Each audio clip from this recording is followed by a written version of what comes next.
भारतीय जनता पक्षाचे आमचे लोकप्रिय असे प्रदेशाध्यक्ष सन्मान्य रवींद्र चव्हाण साहेब, माजी आमदार सन्मान्य अजित गोखलेजी, माजी आमदार सन्मान्य प्रमोद जटाजी, सन्मान्य शैलेंद्र दळवीजी, जिल्हा बँकेचे अध्यक्ष सन्मान्य मनीष दळवीजी,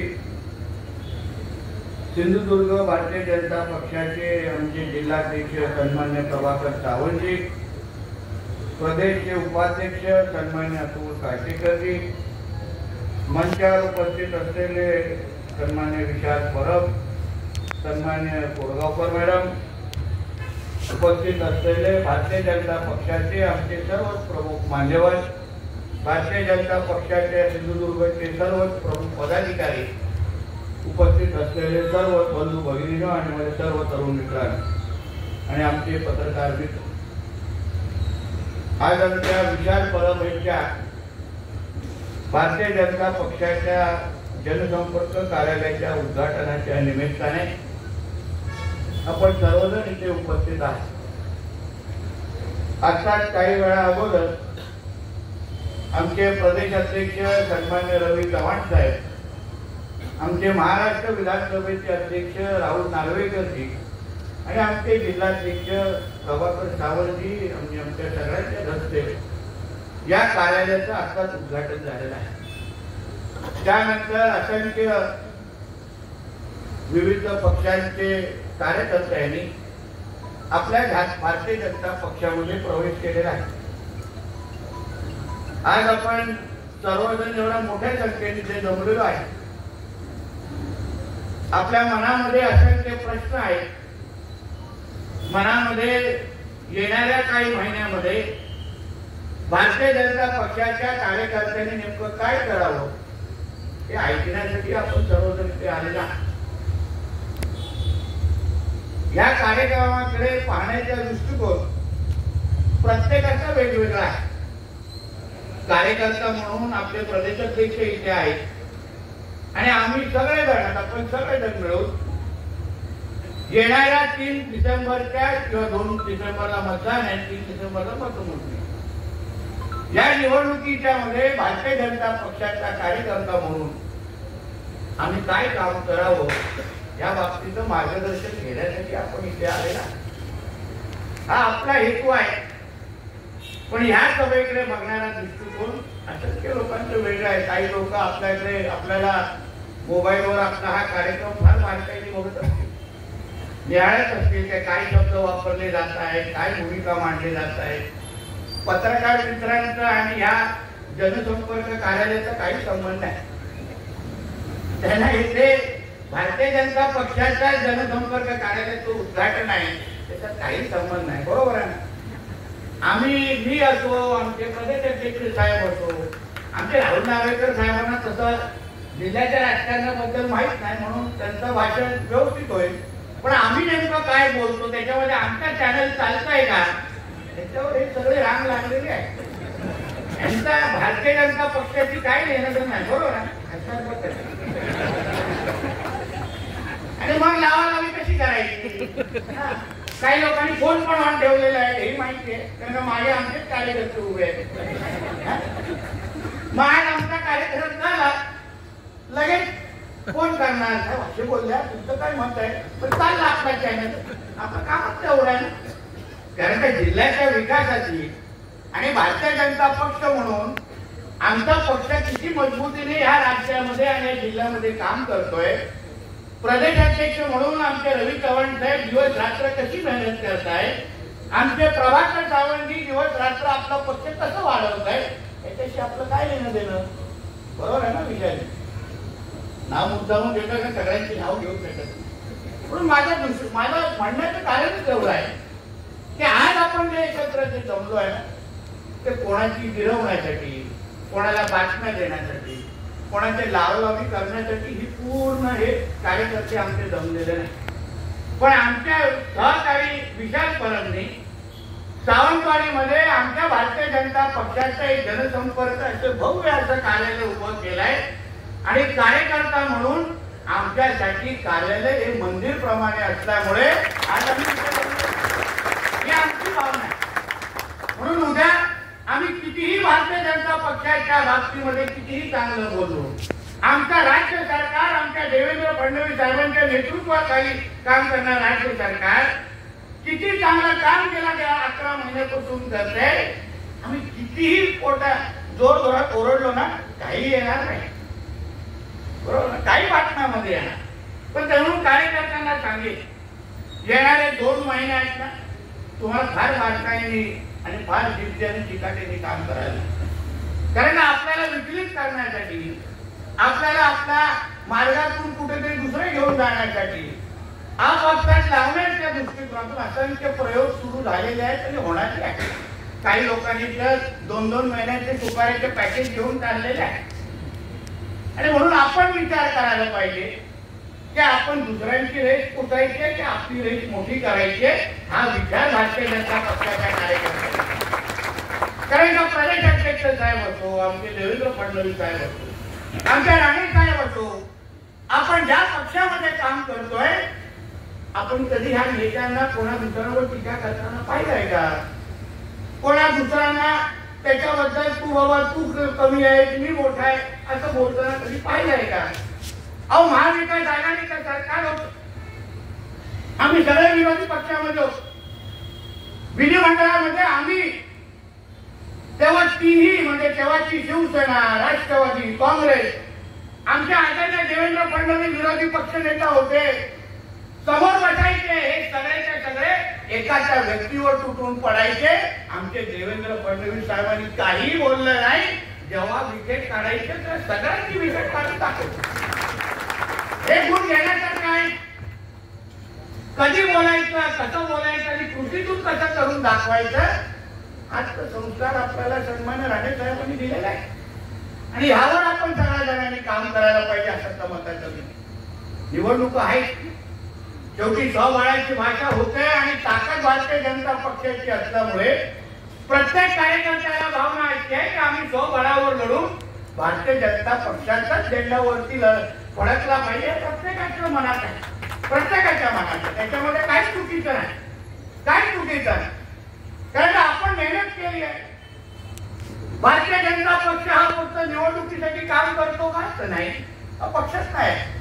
वर्षभरामध्ये प्रदेशाकडून असेल, केंद्राकडून असेल किंवा प्रभाकर सावंत असंख्य कार्यक्रम आपण राबवतो. सेवा करण्याचे विविध कार्यक्रम असतील, विविध जयंतीच्या निमित्त कार्यक्रम असतील. आता आपण एकता दौड आपण केली, त्यामध्ये चव्हाण साहेबांनी रक्षाबंधन संदर्भात कार्यक्रम, असंख्य कार्यक्रम वर्षभरामध्ये अगर भारतीय जनता पक्षाच्या कार्यकर्ते सातत्याने घेत असेल तर मग कार्यकर्त्यामध्ये ही भावना येणार असते, बाबा माझ्या गावामध्ये अगर माझी ताकद असेल तर इकडची निवडणूक अगर असेल तर मीच जिंकलो पाहिजे, ती भावना प्रत्येकाच्या मनामध्ये आहे, प्रत्येकाच्या मनामध्ये आहे. आपल्या प्रभाकरजींनी जसं बोललंय की आपण लोकसभा आणि विधानसभा आम्ही ठणकावून सांगतो, हे फक्त सिंधुदुर्गापर्यंत नाही, पण पूर्ण कोकण पट्ट्यामध्ये एक अशी विधानसभाची सीट कोणीही मोजून दाखवावी किंवा माझ्याबरोबर व्यासपीठावर यावं. मी निवडणुकीच्या पूर्ण गणिताचा अभ्यासक आहे. कोणीही मला निवडणुकीचे आकडे दाखवावे की कुठलाही आमदारकी विधानसभेची या पूर्ण कोकण पट्ट्यावर भारतीय जनता पक्षाच्या कार्यकर्त्याच्या ताकदीशिवाय कोणीही आमदार होऊ शकलाय का, अशी एक मतदारसंघात मग काय झाली. मग ही आता भावना प्रत्येकाच्या मनामध्ये आहे, तर आपण आपल्या आपल्या नेत्यांची भावना व्यक्त करतो आणि काम सुरू कधीच आम्ही दिवसलेलं नाही. तुम्ही 11 महिने बघा, भारतीय जनता पक्षाच्या एका नेत्याचं वक्तव्य दाखवा ज्याच्यामुळे वातावरण खराब होईल. माझ्या सकट किती दिवसनाचे प्रकार होतात, किती चिरवण्याचे प्रकार होतात. पत्रकार परिषदेचा तर आपलं होलसेल लागलेला, कोणी काही पत्रकार घेतलं, काही आव्हान करतं. आमचं तर चव्हाणचं मनोरंजन होत असतं. रोज सकाळी पेपरात उठतो, हा आव्हान देतो, ते आव्हान देतो. मी मनात बोलत राहिलं, ह्याला मीच नगराध्यक्ष बनवलं आणि आज मला आव्हान द्यायला लागलं. त्याला आम्ही नुसतो काय झालं असतं, हे असे की उदाहरण आहे. म्हणजे विधानसभेच्या टायमाला प्यार किया तो डरना क्या होतं आणि विधानसभेच्या नंतर हम आपके हो कोण झाले त्याला आम्हाला कळत नाही तुमचं लफडं कुठे झालं हेच कळत नाही. काय तुम्ही आपलं प्रवास दुसऱ्याकडे कुठे गेलं बघत असतो. मी चुकलात का मी चुकला सांगा तरी. कोण गुन्हेगार कोणाला चव्हाण साहेबांचा ओरड कोण येणार हे तरी सांगा. आम्हाला माहित नाही काय चूक झाली नेमकं कुठे चूक झाली. आपण आपला सांगितलं बाबा आमच्या ओरिसाकडून आला तर बाबा लोकसभेमध्ये एकत्र काम करत गेलो. आपले राणे साहेबांना सिंधुदुर्गामध्ये 90% मतदान सिंधुदुर्गकरांनी भारतीय जनता पक्षाच्या जोरावर दिलेलं हे 90%. कोणी सांगावं कमी पडलं नाही. रत्नागिरीमध्ये काय केलं झालं तुम्हाला माहिती. 3 मतदारसंघामध्ये आपण मायनस होतो विधानसभेच्या. रत्नागिरी सिंधुदुर्गामध्ये 90% होतो. विधानसभेला काय झालं सांगा मला. काय कुठले गणित आपण कुठे कमी पडलो. या मतदारसंघामध्ये मनीषजींना विचारा आमच्या महेश कारंजला विचारा प्रभाकरजींना विचारा पण आमचे फडणवीस साहेब आमचे राणे साहेब आमचे रवी चव्हाण साहेबांनी आदेश दिले. आपण सगळ्या जणांनी काम केलं. कोणीही नाकारू शकत नाही. कोणी नाकारत असेल तर त्यांनी समोर येऊन दाखव. आम्ही कुठलाही कोणाचा अधिकार मागत नाही. कोणालाही बडबड जात नाही. कुठलंही वक्तव्य देत नाही. पत्रकारांनी किती आम्हाला दिवस आम्ही नाही बोलत. विचारा रोज टीव्हीवर काय ना काहीतरी कार्यक्रम सुरू आहे. ज्याचं काय ह्यांच्या घरात काय होत नाही असं कहाणी घर रोज चालू आहे त्यांच्या टीव्हीवर त्यांच्या चॅनल. आम्ही काय बोलत नाही गप्प बसतोय. कारण का शेवटी आमच्या नेत्यांनी आम्हाला त्या पद्धतीची शिकवण आणि संस्कार दिले. समोरून काय आलं तरी आपण तुम्ही गप्प बसा. आम्ही सन्माननीय देवेंद्र फडणवीस साहेब असतील राणे साहेब असतील चव्हाण साहेबांना बघून आम्ही गप्प बसतो. हे प्रत्येकाने लक्षात ठेवावं. नाहीतर आम्हाला हे आलेला कार्य करण्यामुळे आम्ही PhD केलेली आहे. उभा अंगावर केसच नाही. आताच 3 पेशात सुटलेली आहे मला. या सगळ्या भांडणीमध्ये आम्ही पडत नाही. आम्हाला या जिल्ह्याच्या लोकांच्या विकासासाठी हा निवडणूक लढवायची. आम्हाला जिल्हा परिषद पंचायत समिती नगरपंचायत आम्हाला इथे नगर अध्यक्ष जिल्हा परिषद अध्यक्ष पंचायत समिती सदस्य का बसवायचं आहे याचा विचार केला पाहिजे. कोणाची गिरवायची आहे कोणाची स्पर्धा करायची म्हणून नाही. पण आज या जिल्ह्याचा पालकमंत्री म्हणून मी काम करतोय. राज्याचे मुख्यमंत्री म्हणून आमचे देवेंद्र फडणवीस साहेब काम करतायत. तिथे आमचे चव्हाण साहेब काम करतायत. वरती प्रधानमंत्री म्हणून आमचे नरेंद्र मोदी साहेब काम करतायत. प्रत्येकाने आपल्या सत्तेच्या माध्यमातून आपल्या देशाचा राज्याचा जिल्ह्याचा विकास करायचा प्रयत्न करतायत. तोच भावना आपण स्थानिक स्वराज्य संस्थेवर पण ठेवून आम्ही काम करायला प्रयत्न करणार आहोत. आम्ही शहराचा नगराध्यक्ष का मागतो. कोणाची गिरवायची म्हणून नाही कोणाची स्पर्धा करायची म्हणून नाही. पण ह्या सावंतवाडी वेंगुर्ला मालवण आणि कणकवलीचा विकास आम्हाला करून दाखवायचा आहे. आदर्श शहर म्हणून आज आमची सत्ता जर राज्यामध्ये आणि देशामध्ये असेल तर उद्या अगर आमचा नगराध्यक्ष आणि जिल्हा परिषद अध्यक्ष बसला तर आमच्यापेक्षा चांगला विकास कोण प्रतिस्पर्धी करू शकतो का याचा साधा विचार करून आम्ही आज इथे मैदानात उतरलो. आणि म्हणून आम्हाला सत्ता पाहिजे. आज पालकमंत्री मुख्यमंत्री नगराध्यक्ष जिल्हा परिषद अध्यक्ष सभापती एकच अगर विचारायचे असतील तर कोण विकास थांबू शकतो का हा विचार करून आपण निवडणुकीकडे गेलो पाहिजे. आणि साधा विचार करावा. मी वारंवार जे पत्रकार परिषदेवर मांडतो. आज आपल्याकडे उदाहरण जिल्हा परिषदेमध्ये 50 सीट आहे. 50चे 50 उमेदवार आमच्याकडेही आहे. शिंदे गटाकडे आहेत राष्ट्रवादीकडे त्यांच्याप्रमाणे आहे. आज उभाटा कोणी प्रत्येक गावागावामध्ये काम करणारे कार्यकर्ते माझ्या नजरेसमोर आहे. कोणालाही चव्हाण साहेबांनी विचारावं की प्रत्येक जण सांगेल आज उभाटाकडे काँग्रेसकडे राष्ट्रवादी काँग्रेस शरद पवार गटाकडे 50चे 50 उमेदवार त्यांना जिल्हा परिषदेमध्ये मिळतील का हे उत्तर आम्हाला द्यावं. मिळतील का 50 उमेदवार त्यांच्याकडे नाहीये. मोजून खेचून ताणून 15 कुठून आणले तर बरे नाही मुंबईवरून आणण्याची पाळी त्यांची होणार आहे. एवढी वाईट परिस्थिती आज महाविकास आघाडीची आहे जिल्ह्यामध्ये. मग आम्ही काय बोलतोय आपल्याला अगर बंडखोरी थांबवायची असेल कारण युती अगर झाली दोघांमध्ये तर आम्ही काय सगळ्या कार्यकर्त्यांना न्याय देऊ शकणार नाही. प्रत्येकाला न्याय द्यायचा आहे नाही तर उगाच काही गर्दी झालेली नाही. बरोबर आहे. याच्यामध्ये आता इच्छुकांना थोडं बाजूला हो असं म्हटलं तर विचार विचारची धमक्या कोण जाईल. आज जरा तू विचार थोडा 2 महिन्या निवडणुकीच्या अगोदर घेतला असतं ना तर आपल्याला गाड्या मागवायला लागल्या असत्या बाकीच्या काढूनच्या गोळ्या लागतात. इच्छुक असल्यामुळे अवळी लोक भेटायला येत आहेत, अवळी गुच्छ येत आहेत, त्याच्यामुळे नेता म्हणून पण आम्ही आनंद घेतो.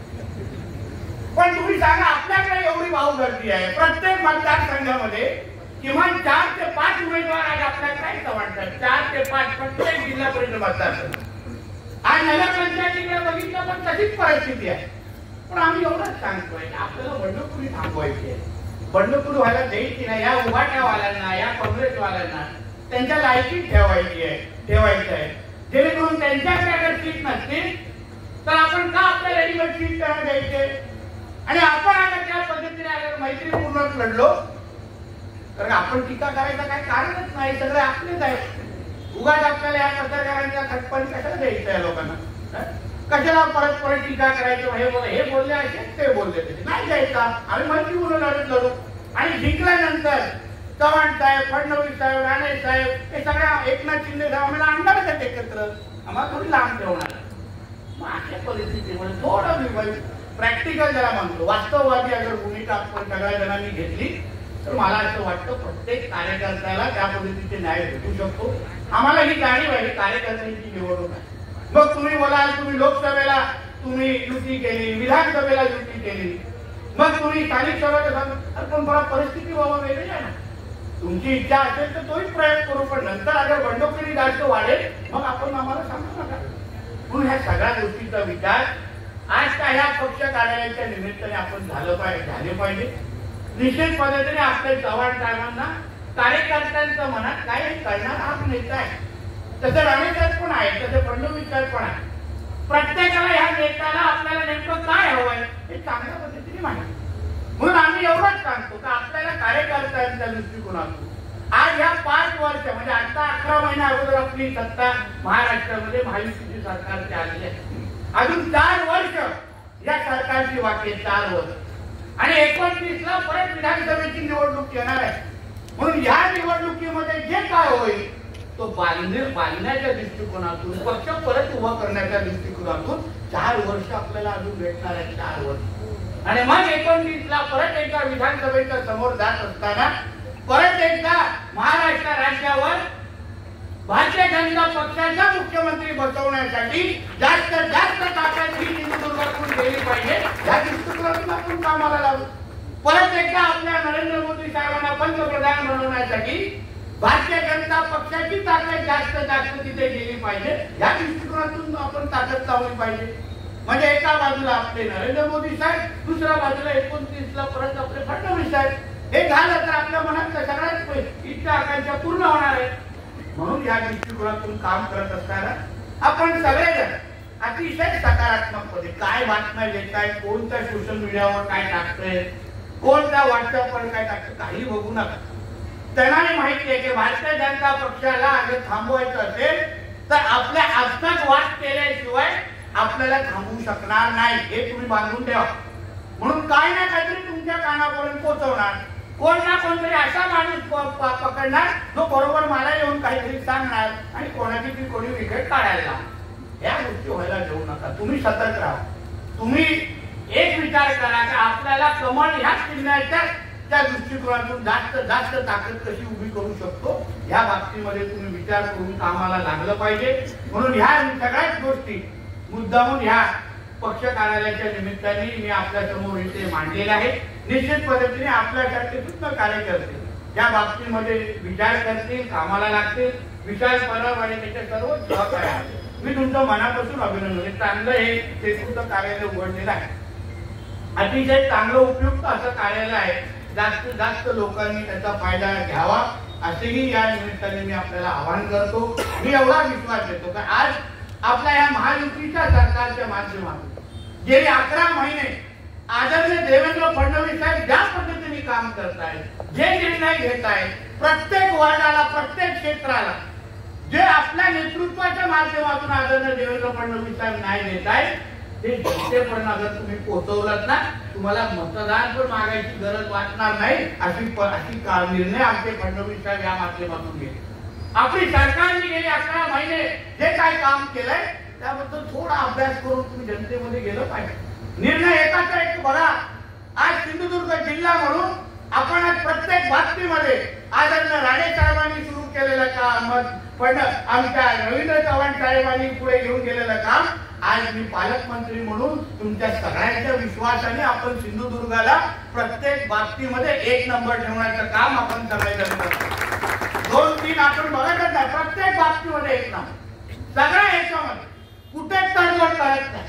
आज जिल्ह्याचं वातावरण बघा, कुठेही जिल्ह्यामध्ये फक्त विकासाची चर्चा झाली पाहिजे. विकासाच्या बाबतीमध्ये आपण सगळ्या जणांनी बोललो पाहिजे.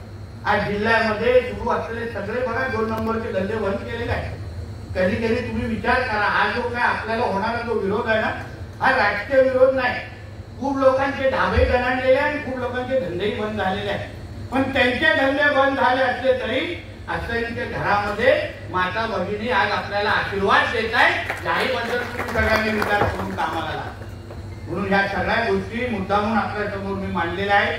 आपण सगळ्या जणांनी या सगळ्या गोष्टींची दखल घेऊन जास्त कामाला लागलं पाहिजे. आता जसे 10 नोव्हेंबर पासून आपल्याला फॉर्म भरायचे इच्छुकांचे असंख्य, पण एक लक्षात आज प्रवेश पण झालेले काही कार्यकर्ते आहेत. कोणाला प्रवेश आवडणार, कोणाला नाही आवडू शकतो, पण शेवटी पक्ष वाढतोय ना, ही भूमिका तुम्ही नजरेसमोर ठेवली का?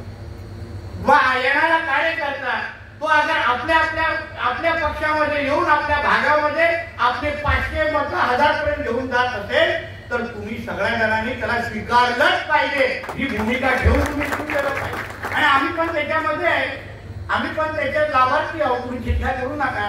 तुम्हाला सूज येते आणि आम्हाला सूज येत नाही असं काही नाही. प्रत्येक जण बांब लावतोय, प्रत्येक जण बांब लावतो. बांबचा स्टॉकच आणून ठेवलाय. चिंता करू नका. फक्त वाटायचं तुमचा संपला तर मला सांगा, माझ्याकडे वर्षभराचं आहे. कामाला कुठले तक्रारी करू नका. शेवटी हे युद्ध आहे. तुमची इच्छा आहे ना की आपल्या प्रदेश अध्यक्षांची तिथे कॉलर टाईट झाली पाहिजे. अहो, आपल्या जिल्ह्याचा सुपुत्र आज राज्याचा भारतीय जनता पक्षाचं नेतृत्व करतोय, राज्याचा. आणि जेव्हा त्या प्रदेशाच्या खुर्चीवर बसून जेव्हा सगळ्याचे सगळे निकाल 3 तारखेला लागतील तेव्हा सिंधुदुर्गचा निकाल हा प्रदेश अध्यक्षांच्यासाठी आपल्याला 100% लावून त्यांना गिफ्ट द्यायचा आहे.